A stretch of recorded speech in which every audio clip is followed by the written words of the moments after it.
আজকে তোমাদের সবাইকে দমদমে একটা রেস্টুরেন্টের ব্যাপারে বলবো, যেটা আমার ফ্ল্যাট থেকে মাত্র 5 মিনিট হেঁটে, কিন্তু 3.5 বছর দমদমে থাকার পরও এই প্রথমবার আমি এখানে গেলাম। রেস্টুরেন্টের নাম দাঁড়াও পথিক বর।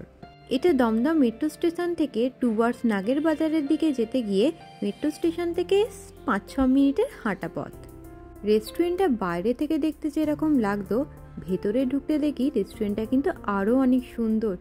তো আমরা ওখানে গিয়ে ফার্স্ট ফ্লোরে বসি। আমরা সেদিনকে 3 জনে গেছিলাম, আমার হাজব্যান্ড, ভাই আর আমি। এই সিট থেকে বাইরে বৃষ্টি পড়ছিল, তো ভিউটা দেখতে জাস্ট দারুণ লাগছিল। যাওয়ার পরই আমরা মেনু কার্ড দেখে ডিসাইড করতে থাকি যে কি খাওয়া হবে।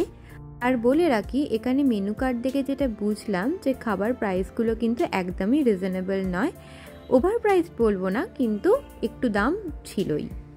তো একটু আমি মেনু কার্ডের ভিডিও নিয়ে রেখেছিলাম, যাতে আপনারা বুঝতে পারেন যে এখানকার প্রাইসগুলো কেমন।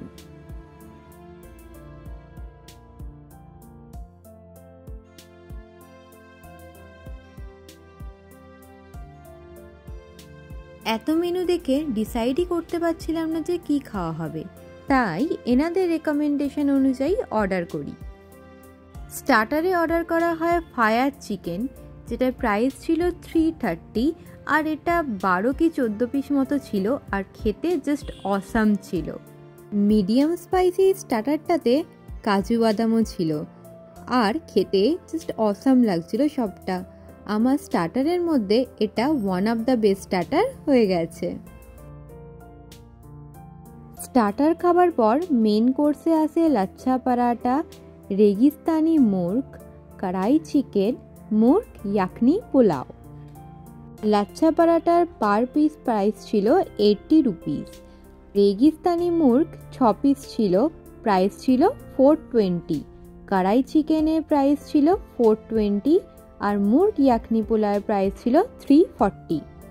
এদিকে আমি সবাইকে সার্ভ করে দিই। তো প্রথমেই সার্ভ করে দিই লাচ্ছা পরাঠা সাথে রেগিস্তানি মুর্গ। এখানে লাচ্ছা পরাঠাটা তন্দুরে সেকে নিয়ে তার উপর ঘি দেওয়া ছিল, তো বেশ একটা স্মোকি ফ্লেভার ছিল। আমি এই রকম লাচ্ছা পরাঠা ফার্স্ট টাইম খেলাম। রেগিস্তানি মুর্গটা একটা নন স্পাইসি ডিশ, খেতে মিষ্টি মিষ্টি লাগছিল, আর লাচ্ছা পরাঠার সাথে এর কম্বিনেশনটা বেশ জমে গেছিল। এটা এখানকার লোকেরাই রেকমেন্ডেশন করেছিল। রেগিস্তানি মুর্গে বোনলেস পিস 6 পিস ছিল, আর পিসগুলো বেশ নরম ছিল, আর এর ওপরে না চিজ দেওয়া ছিল। তো এই লাচ্ছা পরোটার সাথে এই কম্বিনেশনটা খেতে আমি আগেই বললাম আমার খুব দারুণ লাগছিল। অ্যান্ড বুঝতে পারছিলাম যে এখানকার খাবারের প্রাইসগুলো কেন একটু বেশি। আর লাচ্ছা পরোটাতে তো আমার দুর্দান্ত লেগেছিল। এরকম স্মোকি ফ্লেভারওয়ালা লাচ্ছা পরোটা আমি ফার্স্ট টাইমই খেলাম। এবার লাস্টে আমরা ট্রাই করলাম মুর্গ ইয়াকনি পোলাও উইথ কড়াই চিকেন। আর এই দুটো কম্বিনেশন খেতেও দুর্দান্ত লাগছিল। ইয়াকনি পোলাওতে থ্রেডেড চিকেন আর এগস ছিল, আর খেতে দারুণ দারুণ, কোনো কথা নেই।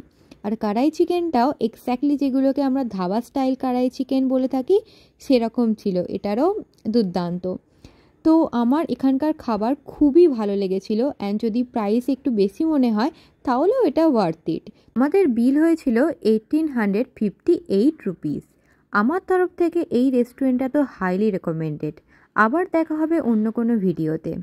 টাটা।